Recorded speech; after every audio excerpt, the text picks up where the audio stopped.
Hi, welcome to Debt Tale. This is Rebecca Bautista, and today's video is going to be on the debt fireball payoff method. We'll be going over what is it, the steps to follow, we'll have an example spreadsheet set up, and then pros and cons. Debt fireball. The debt fireball payoff method is a hybrid of both the debt avalanche and debt snowball method. It splits debt into two categories based on interest rate and then tackles it based on balance. Step 1. Arrange by largest to smallest APR.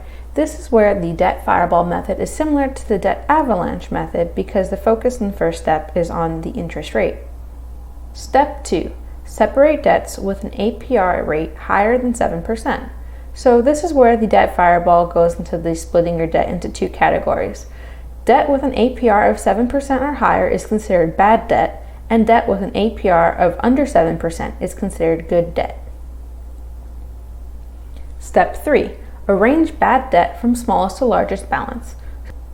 And this is where the debt fireball method is similar to the debt snowball method because the focus is on the balance for the bad debt.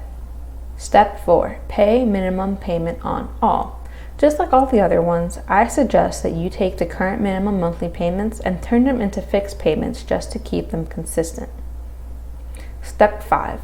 The bad debt with the smallest balance is your focus.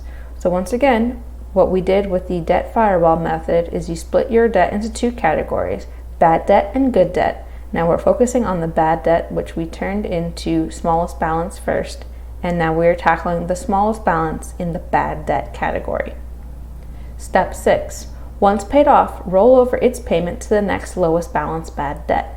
This is like all the other methods where once you pay off one debt, you focus on the next one. Step 7. Repeat these steps until bad debt is all paid off.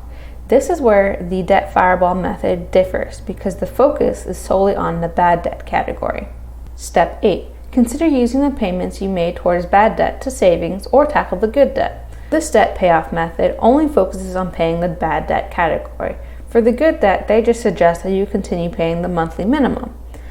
However, once you pay off the bad debt, you have the options now of taking those payments and either moving it to savings, putting it into an investment account, or you can continue tackling the good debt.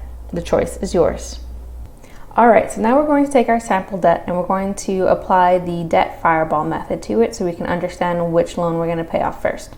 So the first thing we do here is we're going to go to column F, which is the APR interest rate, right click it, and we're going to sort sheet from Z to A, and what that does is go highest to lowest.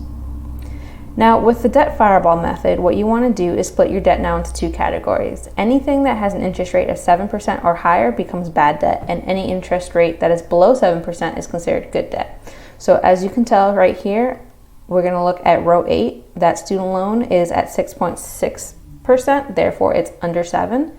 So what I like to do here, I like to select the row that will end the bad debt, and then I put a little border, bottom border right there, just so that way I could see. So anything that is north of the line is bad debt, anything that is south of the line is good debt. With the debt fireball method, what we're going to do is we're going to select the principal balances of the bad debt, then we're going to right click. Here we're going to sort it again, so what you want to do is view more cell actions, sort range, click it, and then we're going to sort it again from A to Z. Now this makes it smallest to highest, and hit sort.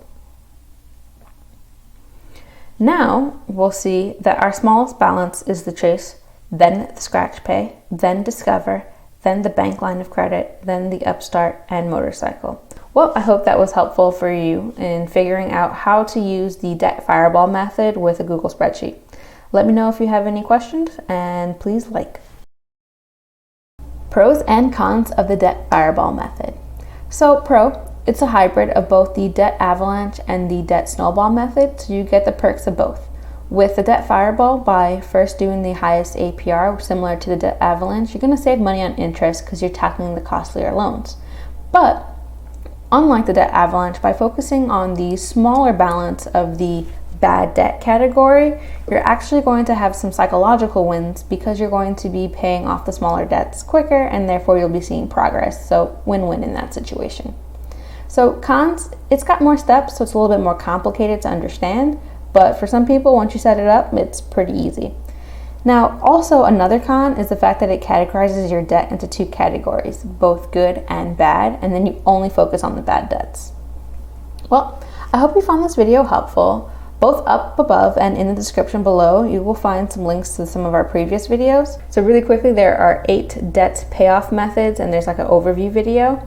There's also the debt snowball method video, very similar to this one. And then we have the debt avalanche video, which is again, very similar to this one, but for those methods. And just in case, there's also a spreadsheet tutorial, so you can just see how I made that sample debt spreadsheet in case you need it. The next video is going to be on the cash flow index method, and I hope you tune in for that. Thanks for watching, and bye!